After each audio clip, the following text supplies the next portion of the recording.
Hello, everyone. Welcome back to the Breaking Our Borders podcast. Have you ever done something you didn't want to do just to make someone else happy? Maybe you went to the movie your partner wanted to see, but you didn't. Or you answered a friend's call because you knew they were having problems, but you really didn't have the time or energy to talk to them.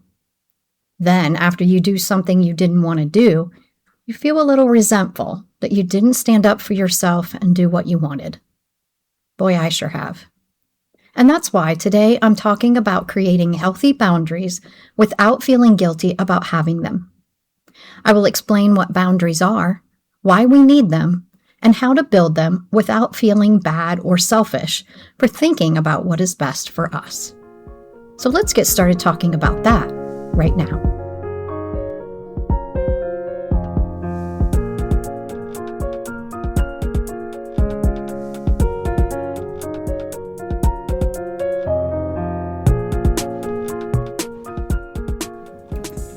Imagine that your house didn't have a door on it, and anyone could just walk in whenever they wanted.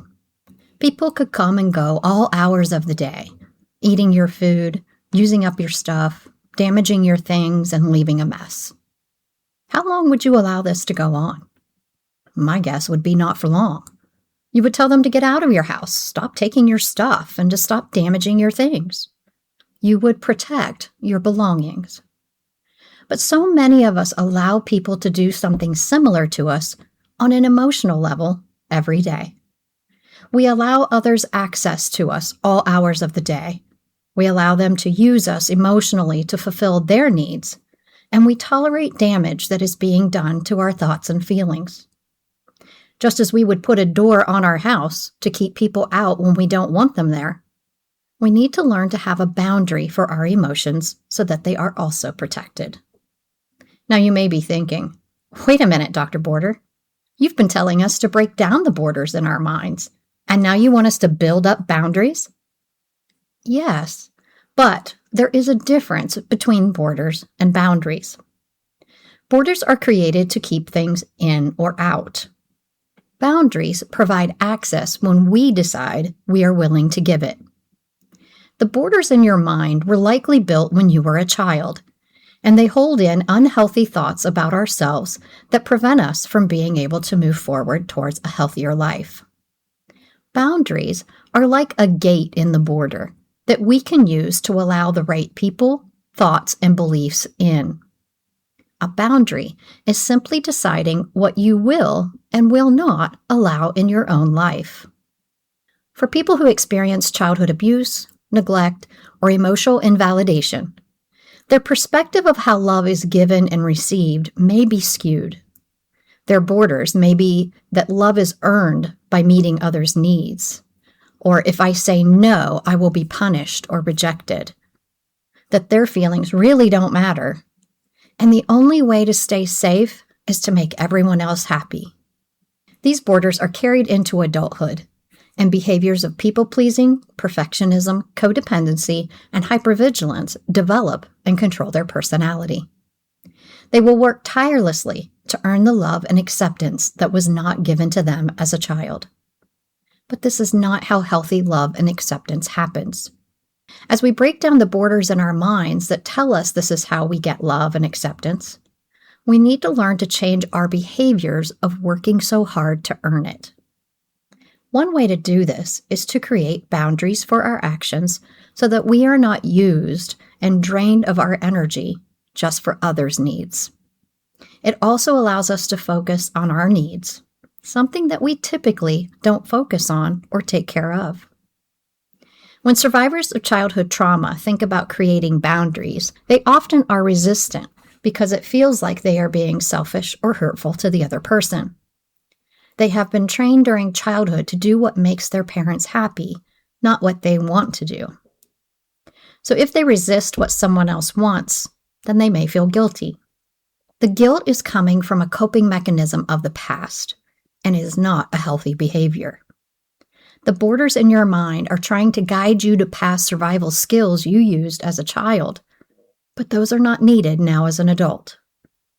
Your guilt is not proof you're doing something wrong. It is an old reaction to past trauma, and it is okay to let go of this border. To some, boundaries may seem like a way to control others. It may seem like a way that is going to irritate the other person or hurt their feelings. This is why survivors are so hesitant to build healthy boundaries for themselves. But boundaries are not about the other person. They are about you allowing your feelings to be heard. Boundaries can help you make decisions without guilt. And the more you establish boundaries, the less guilt you will feel. In healthy relationships, someone is not going to get mad at you for saying no, for asking for something for yourself, or not being available all the time for them. They will understand and respect your boundaries. Some people fear that having boundaries will ruin relationships. They won't be liked, loved, or accepted by others if they create boundaries for themselves. But it isn't boundaries that hurts relationships. It is actually resentment that can cause problems. Resentment builds when one person in the relationship is always the giver and the other is always the taker. The giver can get burnt out from all they do in the relationship. They begin to feel like they are obligated to do all the giving and get tired of not getting anything in return. Boundaries help relationships because they prevent this resentment from building. If you are in a relationship where you are doing most or all of the giving, you need to create some boundaries so that you aren't taken advantage of, so you don't get burnt out, and so that your needs are met as well. This is going to feel uncomfortable at first, because it is not something you're used to doing for yourself. But remember, boundaries are like a gate that you can open and close when you need to. You're not blocking anyone out, just limiting who and when they have access to you. It's not about hurting or controlling them. It is about them respecting and understanding your limits. People who have unhealthy relationship patterns want others to provide for all of their needs, to keep them happy, and to prevent what doesn't make them happy. They want access to you and your behaviors all the time. They want you to take care of the hard stuff, the emotional regulation and responsibility, so they don't have to. So understand that those who need, use, and control your actions probably aren't going to be happy with your boundaries at first. But this is not your problem. You have to take care of yourself as much as you take care of others. It is not your responsibility to rescue everyone from uncomfortable emotions like anger, disappointment, or sadness. As adults, they need to learn to handle those emotions for themselves. They may have unhealthy issues or behaviors that have caused them to need someone else to manage their feelings, and they have learned to depend on someone else for feeling okay. But again, that is not your responsibility. When you stop providing that for them, they may react in ways to try to get you to continue the behavior they want. They may try to guilt you into performing for them, blame you for being ungrateful for all they've done for you, which probably isn't close to as much as you've done for them, or act sad so that you will feel sorry for them and restore your behavior. However, a healthy person will understand and respect your boundaries. They may not like the boundary at the time, but will still love and accept you. Here's an example of a situation that may test your boundaries. A friend asks you to go out after work on a Friday night. You know they just suffered a breakup, so you want to be there for them, but you are wiped out from the work week and really just want to go home and go to bed early. Your past border of, I have to make everyone happy or they won't like me, will probably surface. You may go just to make your friend happy and support them. Or you could say, I'm sorry, but I'm going to have to say no today. I'm wiped out from work and wouldn't be good company tonight. How about if we do it another time? This explanation shows your friend you're not just blowing them off and that you do want to spend time with them, just not today. If the friendship is healthy, your friend should understand and make a suggestion of when you could go out another time. If it isn't healthy, then the friend may act angry or sad and say things to try to persuade you to do what they want. They might say, but I really need you today. You know how upset I have been over this breakup. Or, really? After all the times I was there for you, you can't be there for me this time? Prepare yourself for these types of reactions with a response that demonstrates your concerns for them, but also supports your boundary of not going. You could say something like, I know how upset you have been, and I want to help you with that, but I just can't today. I hope you can understand that I need some rest right now so I can be there for you later. You shouldn't have to say things like this, but perhaps it will remind your friend that you have needs too, and they should respect that.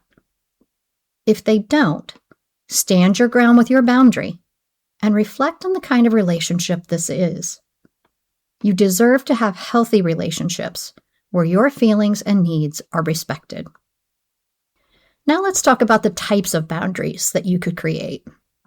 You may need to have physical boundaries, like not wanting others real close to you or participating in physical touch. Some people are huggers, others are not, and that's okay. Affection can be shown in other ways than just physical touch. Sometimes you may just need to be alone for self-care.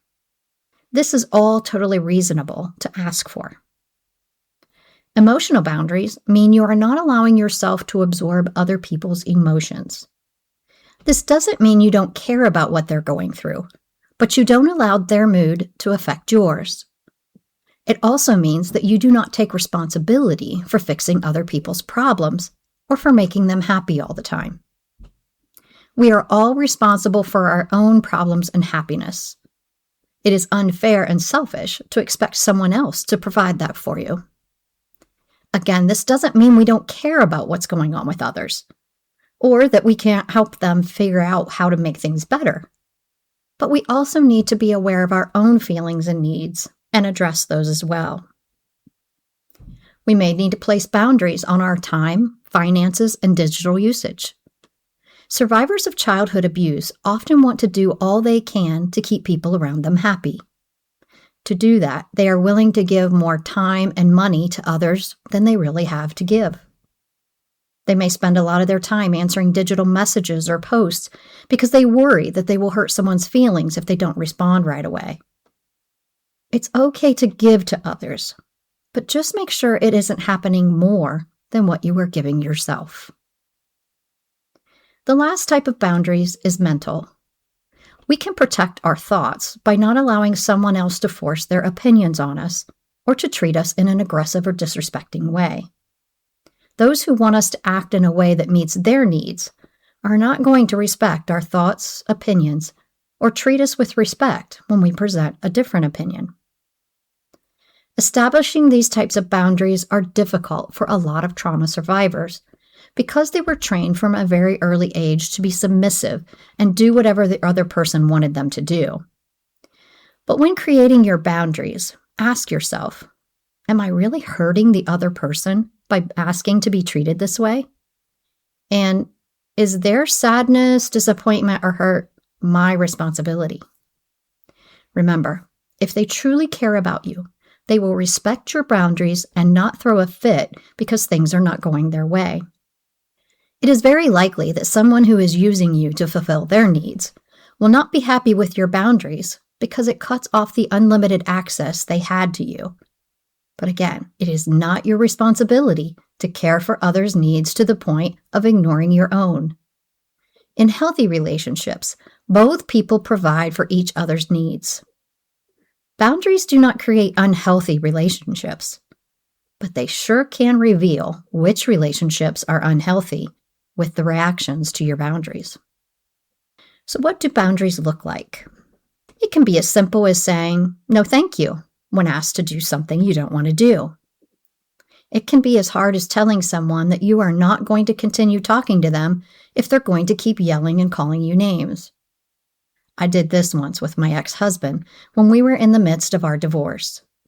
He was yelling at me on the phone, criticizing me and calling me names. I told him that I was not going to continue to talk to him if he didn't stop acting that way. He continued, so I hung up on him. It felt so good to not continue taking his disrespect. And I felt more confident in myself because I knew I did not deserve to be treated that way. When you create a boundary, don't feel like you have to over-explain why you are making that boundary. When a friend asks you to go see a movie that you don't want to see, just say, "No thanks. Maybe we can go see a different movie together another time." You don't have to say, "I really like hanging out with you and I like going to the movies with you, but I don't want to see that movie. Is that okay? You won't be mad at me, will you?" If you give the person an opening to manipulate you to feel sorry for them, because now they know you are worried about them being mad at you, then they may come back with, "Yes, I will be mad because I don't have anyone else to go with." And now you're stuck in the past behaviors of not doing what you want to do so that other people are happy. And then you're not. Stand your ground. Do what you want and need and get the respect you deserve. For many of us, our biggest border wasn't built around us. It was built inside us. It convinced us that our worth depended on making everyone else comfortable, even at our own expense. Every healthy boundary you set removes one more brick from that mental border. You don't become less loving when you set boundaries. You become more honest. And healthy relationships don't require you to abandon yourself to keep someone else. I will post a journal prompt on my website, breakingourborders.com, that you can use to look at past experiences where you should have created a boundary. This will help you see what boundaries you want to have, when you could have used them, and to think about future experiences that may come up, like the ones in the past, so you can prepare yourself for creating those boundaries from now on. I hope that you can find at least one boundary that you need to work on and can use it this week. I also hope you will join me here again next week as I continue talking about the borders we have in our minds and how we can break those down to build happier ones. Until then, I hope you have a wonderful week. Thanks for listening.